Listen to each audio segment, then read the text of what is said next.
Okay, welcome to the Let's Enjoy Piano Self-Expression method.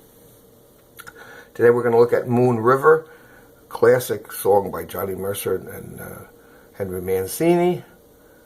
Beautiful chords, and we're going to analyze it and interpret it in certain ways that will give you an idea of self-expression, because the Let's Enjoy Piano method deals with the development of your self-expressive skills, which are how to improvise something, how to accompaniment, how to compose around it, put fills in, jam. And so if you haven't gotten a copy, go to the website and pick up a copy of Let's Enjoy Piano. It's a great toolbox for innovation. It shows you step-by-step how to play off a lead sheet. If you have the book, we're going to look at the plurality chapter, which is page 61 and 62, the voicings. We're going to look at page 20, the accompaniment, or the foundation of the key, which is the chord flow through the cycle of fifths, to lay down an introduction. And page 48, which I said is interpretation skills, interpreting a script, phrasing, articulation, rubato, dynamics. So we're going to cover a lot of things. It's a hodgepodge of approach, but how you work up a song involves quite a bit. But first and foremost is the positioning of the chord. So the first chord I see in the song is C major 9, and so knowing the chord flow, C major 9, A minor, F augmented 11, it appears in the key of C, which is page 20, the first line, C major 7, A minor 7, D minor 7, G. That's the 16251. They call it sometimes the musician's phone number. First chord, C major 7. The sixth chord, or down a third, to A minor 7, D minor 7, G7. Now if you want to take that one into extended position, one step higher, you can go a skip up to play extended position where you're starting off the third. So you're getting a C major 9 chord now. And an A minor 9 with C major 7 on the right hand, and a F major 9 as D minor 9 with an F major 7 on the right hand, and a G9 with a B half diminished or B minor 7 flat 5 on the right. So you have the 9 chords there, and that's up to your taste as to if you want to start first in the major 7s or the 9s. Now there I just played positioning, which is what I do on page 23B is the chord flow connection technique, where you just connect the positions of the chords. Get the chords down, just connect the positions. Don't worry about styling and interpreting yet. So those are our possibilities. And in this crazy time in life, if you need any online lessons, please look me up. Go to the website. I teach online lessons. Maybe I can get you started on the book or answer some questions. So look me up that way, and send an email to the information on the website, and we can go from there. So first steps first, positioning. Or 9s.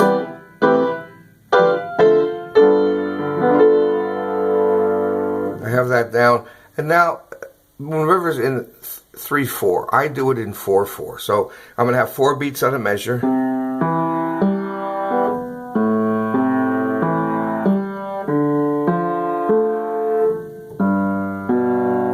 And the lead sheet chapter in the Let's Enjoy Piano goes through a step-by-step approach to playing off of a lead sheet. So that's your first thing, setting a backbeat to the song. So in 4/4, I would hit the chord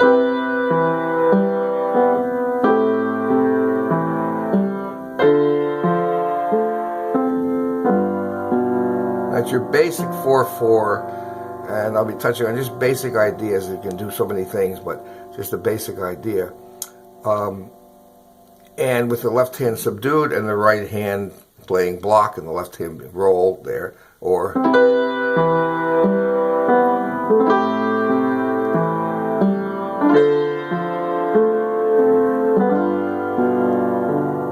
and obviously the tempo of the song, I'm taking it rather slow here, and I'm even taking it slower when I start here.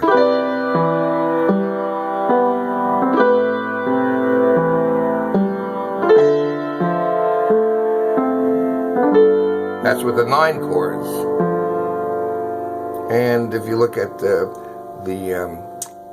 page 48 on interpretation, you see that the phrasing, the articulation, the rubato, the dynamics are your main thing. So you want to get into the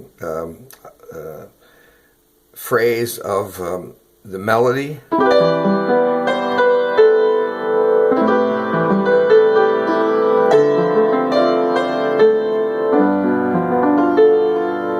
That's kind of just an arbitrary melody that I put into the introduction.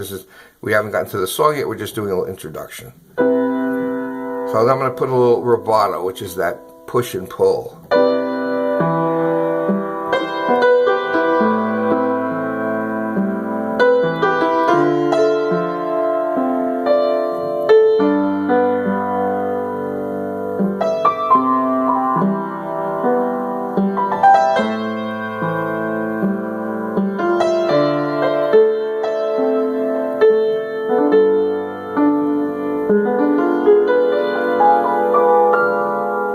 That's this G7 flat 9. I put that at the end, which is the A flat diminished run, left hand A flat, and the B diminished on your right hand.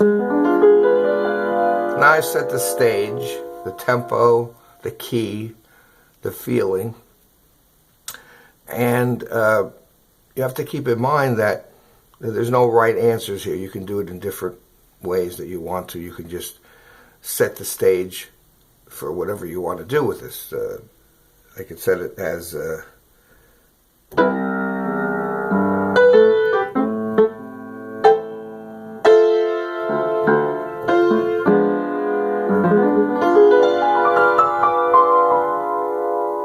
and then go into Moon River.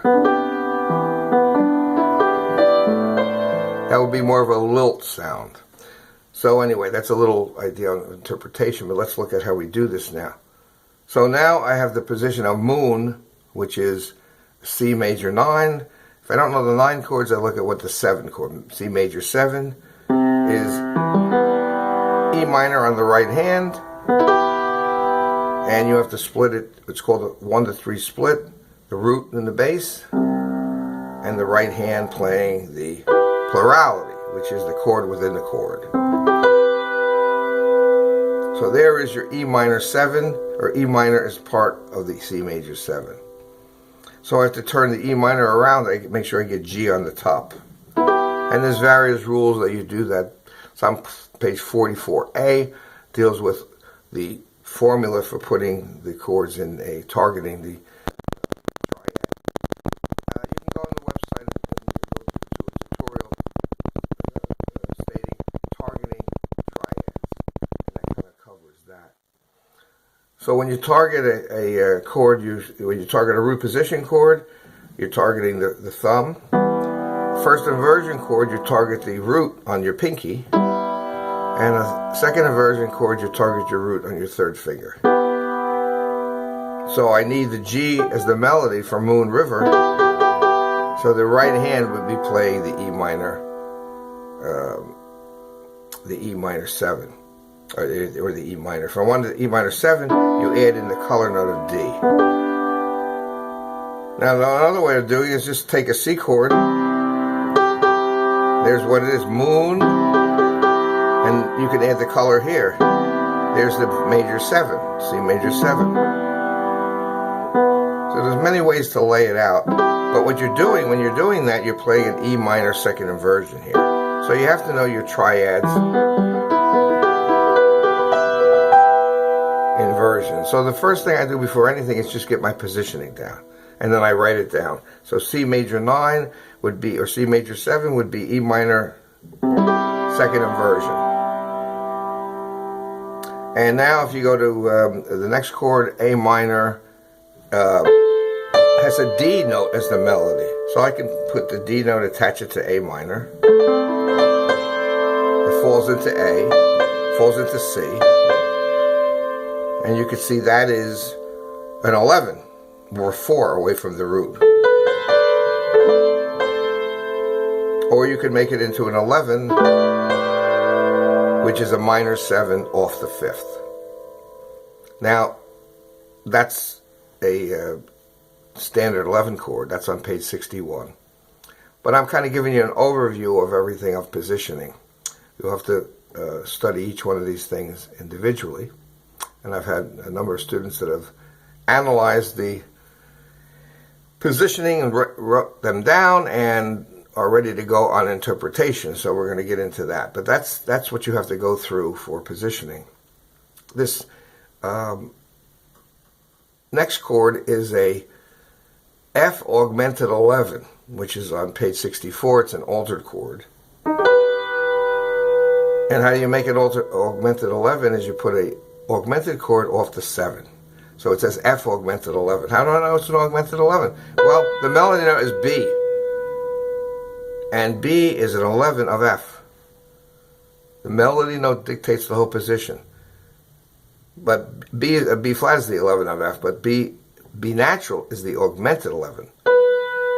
So I look on page 64 and I see how to make an augmented 11 chord, and it turns out to be an augmented chord off the 7. So there you go. And that's a very popular chord, so you're gonna come across that quite a bit. So you have these 3 positions now.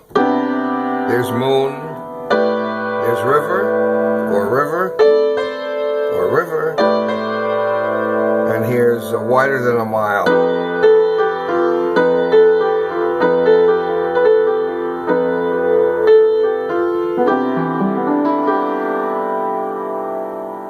And there's your first 4 positions. So if you know them cold, comes right back home again. Back home again. Next one, B minor 7 flat 5 with a D. Well, here's the melody.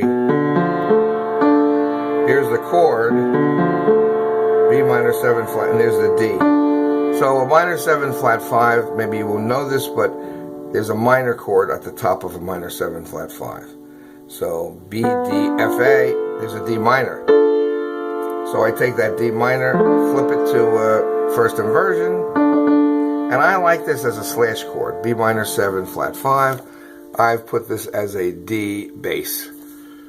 I like that sound better. And I could put the B in there if I wanted to, because it's going to be part of the E7 chord that we're going to. So that nice fill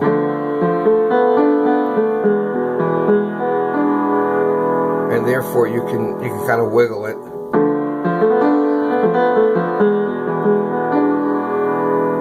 And that same run that I did on a G7 flat 9 chord, the A flat diminished run, works with the E7. So that's another option. So that's all the positioning of the first line. And now some interpretation. So I just start 4 beats.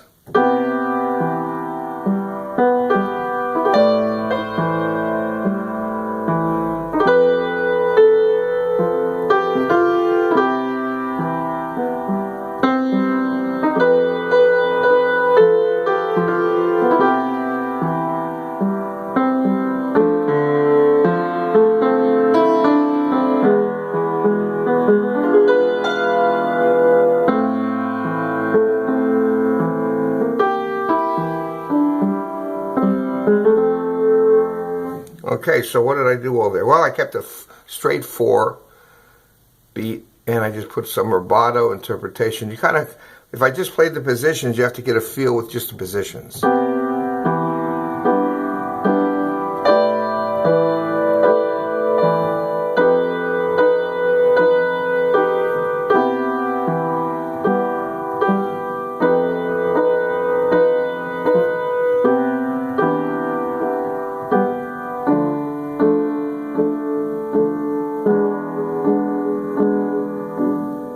So that's your first step, just getting that chord flow down so you can navigate from one position to another.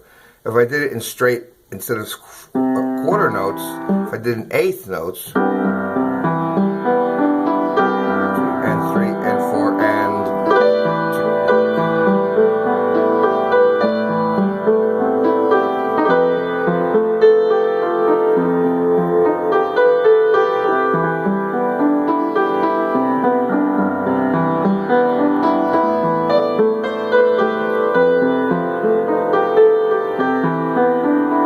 That's a little shapeless rubato, but you can fool with it that way just to get a feel. If I did it in a lilt, which would be 2/4, 1, 2, 1, 2, 1, 2.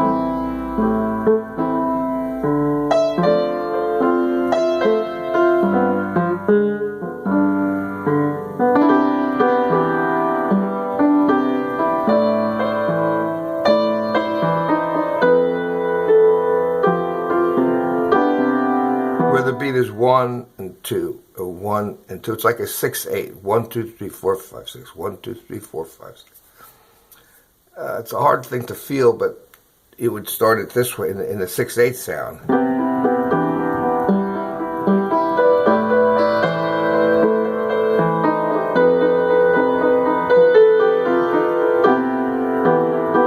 But you're really feeling a 2. 6/8 with a feeling of 2. 1, 2, 1, 2, 2, 1, 2. You can almost see, look at that as a 12/8, 2 6s. But you're feeling that 2, 1, 2, or 4. 2, 3, 4.